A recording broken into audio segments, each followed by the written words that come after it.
नमस्कार, सुबह के 10 बजने वाले हैं, वक्त है अपना बिहार का और मैं हूं आपके साथ विभा उपाध्याय। पूर्व आईपीएस आदित्य कुमार पर शिकंजा अब लगातार कसता जा रहा है। रेड कॉर्नर नोटिस जारी करने की तैयारी की जा रही है। इंटरपोल की मदद लेने की तैयारी इस वक्त आदित्य कुमार को लेकर ईओयू और सीआईडी को इसे लेकर प्रपोजल भेजा गया है। 1 महीने से आदित्य कुमार फरार चल रहे हैं। वहीं पटना में इनका लास्ट लोकेशन पता चला था और 15 अक्टूबर से लगातार इनका मोबाइल फोन बंद है। आदित्य के विदेश भागने की आशंका इस वक्त जाहिर की जाती हुई ईओयू की एसआईटी कर चुकी है छापेमारी और यूपी के मेरठ में इसे लेकर छापेमारी की गई। आदित्य कुमार का मोबाइल नंबर भी 15 अक्टूबर से ही बंद पाया जा रहा है। उनका लास्ट लोकेशन जो इस वक्त ट्रेस में है वो पटना में था और उसी दिन ईओयू ने आदित्य कुमार पर केस दर्ज किया था।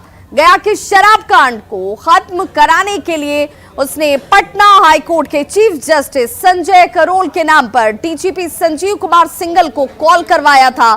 अब यह आशंका जाहिर की जा रही है कि आदित्य कुमार गिरफ्तारी के डर से देश छोड़कर विदेश फरार तो कहीं नहीं हो गए हैं, इसलिए इंटरपोल की मदद लेने की तैयारी चल रही है और इसके लिए ईओयू की तरफ से सीआईडी को रेड कॉर्नर के लिए प्रस्ताव दिया गया है। वहां से उस प्रस्ताव को नोडल एजेंसी सीबीआई के पास भेजा जाएगा।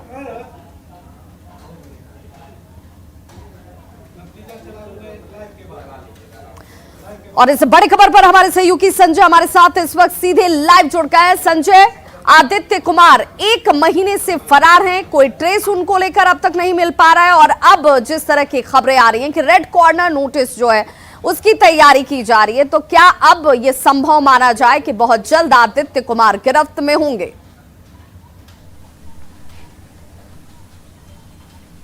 देखिए, रेड कॉर्नर नोटिस तो पहले भी जारी की जा चुकी है कई मामलों में। हालांकि जो एक्यूज्ड है वो अब तक सालों, पटना की हम बात कर लेंगे, डबल मर्डर केस हुआ था, ट्रिपल मर्डर केस था, तो उसमें जो बेटा था वही हत्यारा था, उसके खिलाफ रेड कॉर्नर नोटिस जारी की गई और वो एक्यूज आज तक नहीं पकड़ा गया। ये सब औपचारिकता है। दरअसल देखिए, कुल मिलाकर देखा जाए तो बिहार पुलिस महकमे की किरकिरी हो रही है आदित्य कुमार के मामले में। और आदित्य कुमार के मामले में एक तरफ रेड कॉर्नर नोटिस जारी करने के लिए पहल की गई है। इकोनॉमिक ऑफेंस यूनिट की तरफ से सीआईडी को प्रपोजल भेजा गया है। जो सीबीआई है वो नोडल एजेंसी है, तो जो सीआईडी डिपार्टमेंट है वो सीबीआई को भेजेगा। रेड कॉर्नर नोटिस भी जारी की जाएगी और यही प्रोसीजर होता है इसमें। और ऐसी आशंका जब होती है कि जो एक्यूज्ड है वो विदेश में भाग सकता है, तब इस तरह की प्रक्रिया अपनाई जाती है। दरअसल इस पूरे मामले में बिहार पुलिस महकमा के जो भी अधिकारी हैं उन्हें बोलते नहीं बन रहा है। डीजीपी पहुंचे थे सोनपुर मेले में और जब उनसे आदित्य कुमार के मामले में बात की गई, चूंकि फोन डीजीपी को ही गया था, चीफ जस्टिस बनकर के फर्जी कॉल अभिषेक अग्रवाल ने किया था। अभिषेक अग्रवाल 15 अक्टूबर को केस दर्ज होने के बाद गिरफ्तार हो जाता है, लेकिन आदित्य कुमार क्यों नहीं गिरफ्तार हो पाता है? जाहिर सी बात है, कई सवाल हैं जिसका जवाब देते नहीं बन रहा है पटना। बिल्कुल संजय, अभिषेक कुमार की गिरफ्तारी हो जाती है लेकिन आदित्य फरार हो जाते हैं, तो ये भी सवाल उसी पुलिस महकमे पर उठता है, उसकी कार्यशैली पर उठता है कि अगर आप खोजबीन में लगे हुए थे, मामला दर्ज किया जा रहा था, सारे साक्ष्य आपके पास थे, इसके बावजूद आदित्य कुमार फरार कैसे हो गया? बिल्कुल, और सवाल तो वाजिब ही है ना। और सवाल जब डीजीपी से पूछा जा रहा है, जो बिहार पुलिस के मुखिया हैं, तो उनको जवाब देते नहीं बन रहा है। और फोन कॉल्स भी उन्हीं को आया था। ठीक है, इकोनॉमिक ऑफेंस यूनिट जांच कर रही है, लेकिन आप तो डीजीपी हैं, किस तरह से मॉनिटरिंग कर रहे हैं इस पूरे मामले की, किस तरह की कार्रवाई हो रही है, ये देखना आपका काम है। और एक और बात, आप ठीक है रेड कॉर्नर नोटिस जारी करने के लिए आपने पहल कर दी, लेकिन इधर एंटीसिपेटरी बेल के लिए भी आदित्य कुमार ने फाइल कर दिया है विशेष अदालत में पटना में, और आज इस पर सुनवाई होती है। और देखना होगा इस पूरे मामले में अब न्यायालय का क्या रुख होता है। अगर एंटीसिपेटरी बेल के लिए वो उनको मौका मिल रहा है, वकील के माध्यम से एंटीसिपेटरी बेल फाइल कर रहे हैं, तो जाहिर सी बात है ये सारा सवाल बिहार पुलिस के लिए ही है। और देखना होगा बिहार पुलिस जो अपने दामन पर जो उनके जो दाग लगा है उसको छुड़ाने के लिए अब किस तरह से पहल करती है, कितनी जल्द गिरफ्तारी हो पाती है। तमाम दावे तो आप कर रहे हैं, लेकिन आपका जो दावा है वो एक्शन मोड में दिख नहीं रहा है। लिहाजा जो आदित्य कुमार है उनके लिए आपने कई टीमें जो है वो गठित कर दी, छापेमारी का दावा कर रहे हैं, लेकिन आदित्य कुमार है कहां, इस बात की भनक बिहार पुलिस के अधिकारियों को नहीं लग पा रही है। और इकोनॉमिक ऑफेंस यूनिट के अलावा कई टीमें लगी हुई हैं उनकी गिरफ्तारी के लिए भी। बिल्कुल संजय, और इस बीच डीजीपी साहब का जो रवैया है, जब सवाल उनसे पूछा जाता है तो स्पेक्युलेशन मत लगाइए, इस पर किसी तरह की ये हो सकता है वो हो सकता है पर सवाल मत पूछिए, लेकिन कई मामलों के जवाब तो उन्होंने जिस तरीके से दिए ये लगता है कि वो खुद भी इस मामले को लेकर बहुत ज्यादा गंभीर नजर नहीं आते। भले मीडिया के सामने गंभीरता दिखाने की कोशिश ना बोलकर दी जा रही हो, लेकिन कार्रवाई के तौर पर तो कोई गंभीरता दिखती नहीं है। देखिए, मैं आपको बता दूं कि सबसे पहले न्यूज 18 ने ही उनसे सवाल किया था इस मामले में, आदित्य कुमार के मामले में, और हमारे संवाददाता जब गए थे वहां पर BMP 5 में, तो उनसे सवाल किया गया था और वो पूरी तरीके से जवाब से संतुष्ट नहीं कर पाए। सवाल यही है कि आप बिहार पुलिस के मुखिया हैं, ठीक है, तो आप जब मुखिया हैं तो आप ही से सवाल किया जाएगा ना कि आपकी इकोनॉमिक ऑफेंस यूनिट किस तरह से कार्रवाई करती है कि अब तक आदित्य कुमार गिरफ्तार नहीं किए गए। आप सीधे तौर पर यह कह देते हैं कि इकोनॉमिक ऑफेंस यूनिट देख रही है, क्या देख रही है? आप इस बात की जानकारी तो देंगे कि किस तरह से आपका एक्शन मोड जो है वो चल रहा है, आदित्य कुमार को कहां कहां खोजा गया, क्यों ट्रेसलेस है, तमाम तरह के सवाल है और ये सवाल वाजिब है, अपनी जगह पर है। आपको इसका जवाब जो है सही ढंग से देना चाहिए और मीडिया को फेस करना चाहिए। बतौर डीजीपी भी और खुद आपको ही कॉल जाता है। ये तमाम जिन कॉलों को लेकर के चर्चा चल रही है, जिस तरीके से आपको ही कॉल गया, अगर उस पर स्पष्टीकरण मांगा जा रहा है, उस पर कहां तक आपकी कार्रवाई पहुंच रही है, तो ये जवाब भी अधिकृत आप ही हैं देने के लिए। फिर इस सवाल से झल्लाने का क्या मतलब है?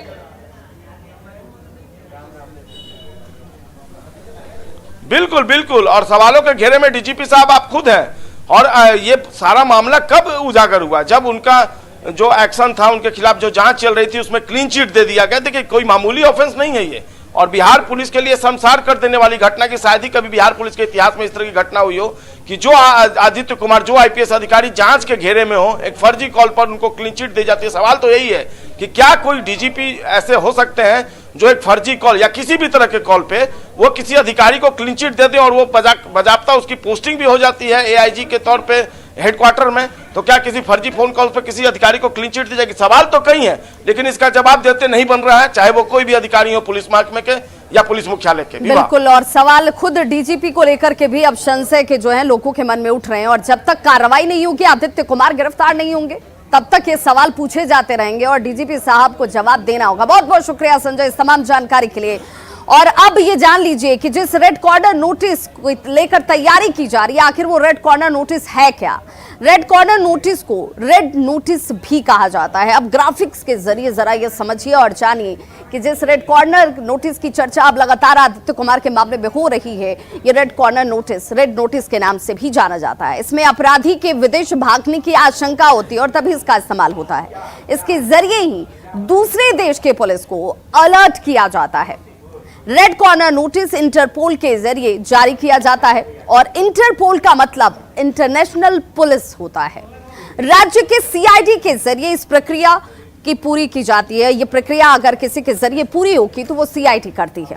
CID मामले को नोडल एजेंसी CBI को भेजता है और इस वक्त आदित्य कुमार के मामले में इसी प्रक्रिया को फॉलो किया जा रहा है। अब जरा ये जानिए कि इस पूरे प्रकरण में ये जो केस है, ये जो जांच है, वो कैसे आगे बढ़ रही है। फरार IPS के केस में कार्रवाई इस वक्त जारी है। आदित्य शागिर्द अभिषेक को गिरफ्तार कर लिया गया। आदित्य का ये शागिर्द अभिषेक इस वक्त गिरफ्त में है और कई राज इसमें उगले भी हैं। अभिषेक से 5 मोबाइल फोन की बरामदगी की गई है। बाद में 4 और मोबाइल फोन बरामद किए जाते हैं। सभी 9 मोबाइल को जांच के लिए FSL को भेजा गया। जांच टीम में FSL की रिपोर्ट का इंतजार जो है वो इस वक्त किया जा रहा है, क्योंकि इस मोबाइल में किस तरह की बातचीत हुई, किन्हें किन्हें कॉल किया गया, किन्हें किन्हें इस दायरे में लाया गया, ये तमाम चीजों का खुलासा मोबाइल डिटेल से ही हासिल होगा। अब जरा समझिए कि ये पूरा मामला है क्या, जिसमें अब तक क्या कुछ हुआ है, ये सवाल सभी के जहन में है। तो अभिषेक नाम के एक जालसाज ने DGP को फोन किया। फर्जी जज के नाम से DGP को फोन किया जाता है। अभिषेक ने IPS आदित्य को बचाने के लिए चीफ जस्टिस बनकर DGP साहब को फोन लगा दिया। अभिषेक ने रिमांड पर पुलिस को बताया कि उसने ही DGP को फोन किया था। जब उससे पूछताछ की जाती है तब यह खुलासा सामने आया और DGP से बात करने की उसे ट्रेनिंग दी गई थी।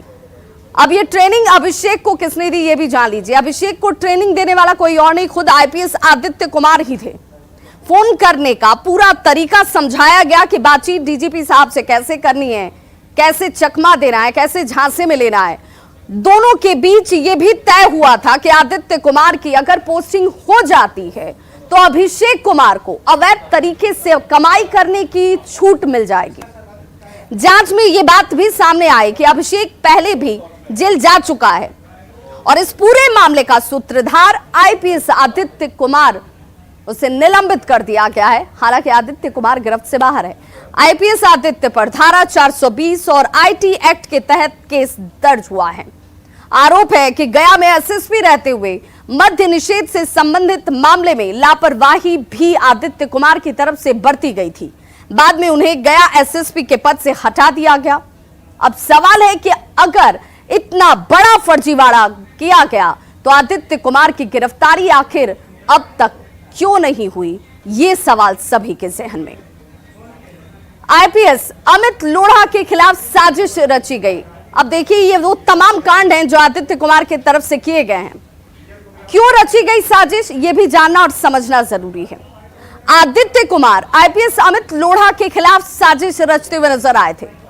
अमित लोढ़ा को गिरफ्तार करने की साजिश रची गई और गिरफ्तार अभिषेक अग्रवाल के जरिए ये तमाम चक्रव्यूह जो है वो रचा जाता है, साजिश रची जाती है। आर्म्स एक्ट में गिरफ्तार एक युवक पर दोनों की थन जाती है। दोनों के अलग अलग यहाँ पर जो डिसीजन थे वो सामने आए थे। जिस शख्स को गिरफ्तार किया गया, आदित्य कुमार उसे कल्प्रिट बना रहे थे, जबकि अमित लोढ़ा ने इस पूरे मामले में गलती पाई। और ये सब कुछ किया जाता है आदित्य कुमार के इशारे पर युवक को फंसाने के लिए। जांच में अमित लोढ़ा ने आरोपों को गलत पाया। अभिषेक ने चीफ जस्टिस के नाम पर डीजीपी को कॉल किया और अभिषेक ने कम से कम 50 बार इसे लेकर कॉल किए होंगे। फोन कॉल के बाद डीजीपी ने आईपीएस से जुड़े कुछ केस को खत्म भी कर दिया। अब आश्चर्य की बात देखिए कि फोन कॉल पर ही तमाम केस खत्म कर दिए गए। अपने ऊपर शराबबंदी से जुड़े केस को खत्म करने के लिए डीजीपी को फोन कराया जाता है। मामले में गौरव, शुभम और राहुल रंजन को भी गिरफ्तार किया गया। अभिषेक गृह मंत्री का पीए बनकर भी फोन कर चुका है। 2018 में भी अभिषेक को तिहाड़ भेजा जा चुका है।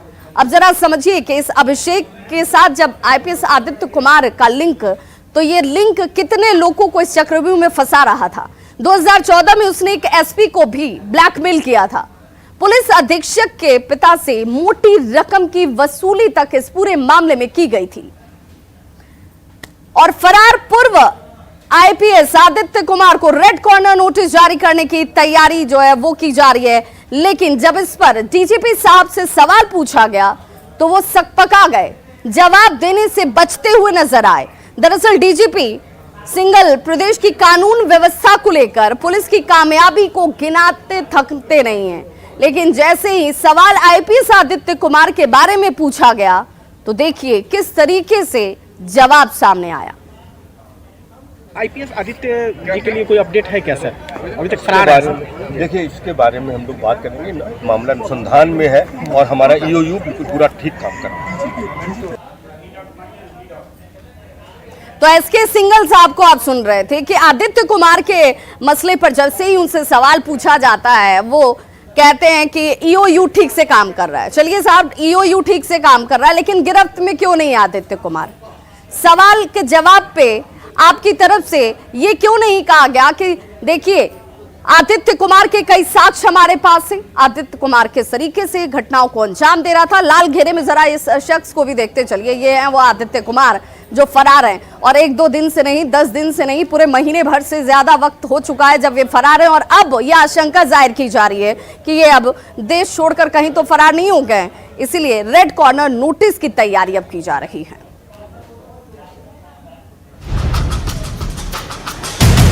जिसने रची सीनियर आईपीएस की गिरफ्तारी की साजिश, जिसने जज के नाम से डीजीपी को करवाया फोन, जिसने थानेदार का किया गलत इस्तेमाल, जिसने निर्दोष को आर्म्स एक्ट में फंसाया, जो जांच एजेंसियों को लगातार दे रहा है चकमा, जो आईपीएस अधिकारी महीने भर से है फरार, उस आईपीएस अधिकारी का नाम है आदित्य कुमार। आदित्य कुमार को रेड कॉर्नर नोटिस की तैयारी।